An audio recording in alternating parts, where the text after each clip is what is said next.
Session 0, Aria Hiri, who is played by my wife. I'm sure I mentioned in a bit of backstory, she is playing a tiefling bard whose background is the custom background of Courtesan from the D&D 5e approved custom background wiki. I'll post a link to that in the description below. Very, very good list for an expanded list of backgrounds. Very, very well thought out and very, very balanced. So her little backstory is that basically she had 3 clients, 3 boyfriends in one island on the archipelago. And 2 of the boyfriends got in a bit of a fight, not actually over her, though she was part of it, causing them to have a duel on her front lawn and killing each other. She then runs to boyfriend number 3, who she knows is a lawyer, so he'll be able to help her sort something out, possibly get transport home. Whatever needs to be done, she just needs advice. So she gets to him, and she gets in and find him dead after being stabbed to death by his wife, who has just found out about her, who did not know that he was seeing a courtesan on the side, and she uses the opportunity to basically kill herself and make it look like Aria Hiri did it. She goes into a slight panic, runs, goes to the only friend that she has, which is boyfriend 2's wife. It's that old thing about courtesans and wives. About there's a few lines in it from a few different things. My favourite one is from Terry Pratchett, Making Money, where Moise von Lipwig meets the current owner of the bank, and she explains that she is the widow of the previous bank manager, and she got it, and in her youth she was his mistress anyway. And back in her day it was all very respectful. She used to take tea with his wife, whereas more modern mistresses and courtesans just seem to need to spin around on a pole. That is genuinely line from a Terry Pratchett book. Making Money, go read it, fantastic book. This is not a paid promotion. I wish it was a paid promotion. I'd love to be getting paid for this. So anyway, she manages to help her get out of the city, out of the island, gets on an airship, goes to the furthest island that she can get to, which is an island called Lalok Sol, and she gets to the first port there, which is a military base. Well, it's a half military base, half merchant town. She needs to draw up some money, so she goes about her work and manages to draw up enough money to help her get to the next town. I am lampshading that in much the same way I did in session, because role-playing that stuff is weird, even when it's with your wife. Right, so she travels across the country, and she's made enough money so that when she gets to the halfway town, she can have a little bit of spending money. So that's what she does. And probably the funniest part was where she tried to drum some more money in that town. She managed to find a drunken Chad of a man, take her up to his room, and by the time he'd paid her, he'd already fallen asleep. Hey, you can lampshade something while still making it funny and relevant to the plot.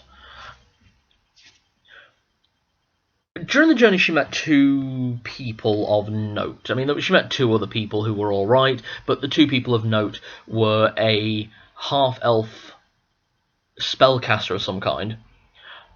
She couldn't work out what kind, called Claude, and a dragonborn paladin by the name of Richter. Now, this entire time, they are... Claude's not really giving her much, but Richter's very talkative, very pleasant. We'll talk a little bit about his goddess.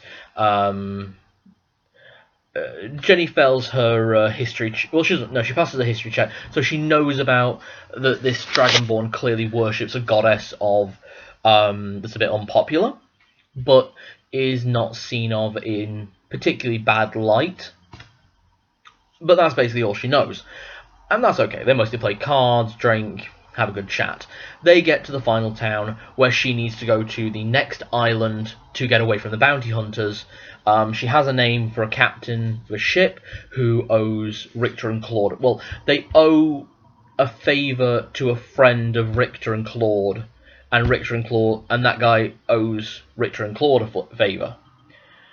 So basically, Richter is agreeing to give Aria Hiri his favour to someone called Blackjaw, and then that favour from Blackjaw will be sorted out with this captain called Greythorn, and that will basically cover that. So it's a bit of help for a nice travelling. So she goes and finds Captain Greythorn, who was, to her surprise, a woman. I thought it was a fairly obvious hint drop. I never used any gender pronouns. A bit of a trick. How do you deal with a bard? Make it a gender they don't go for. She managed to get on the ship for 1,000 gold, when the ship should have cost 100,000 gold.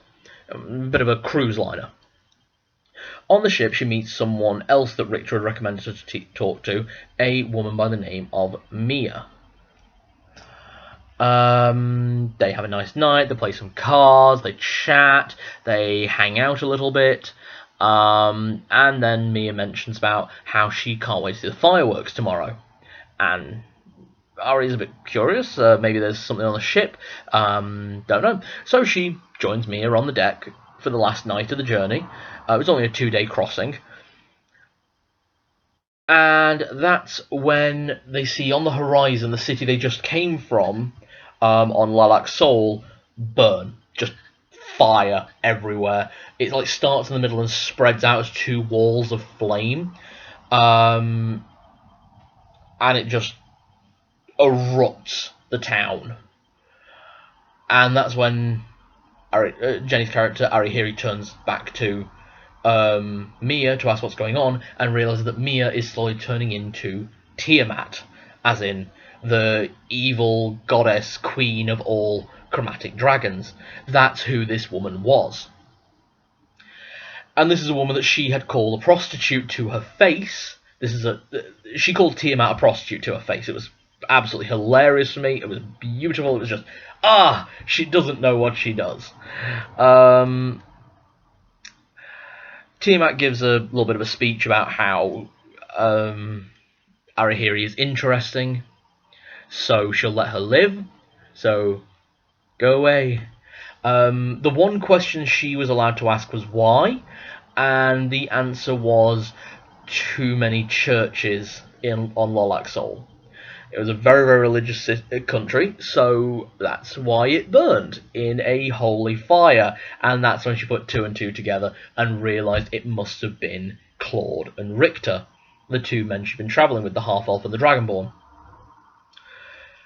We had to then peter out the last part of the session. At that point, it was like 3 in the morning.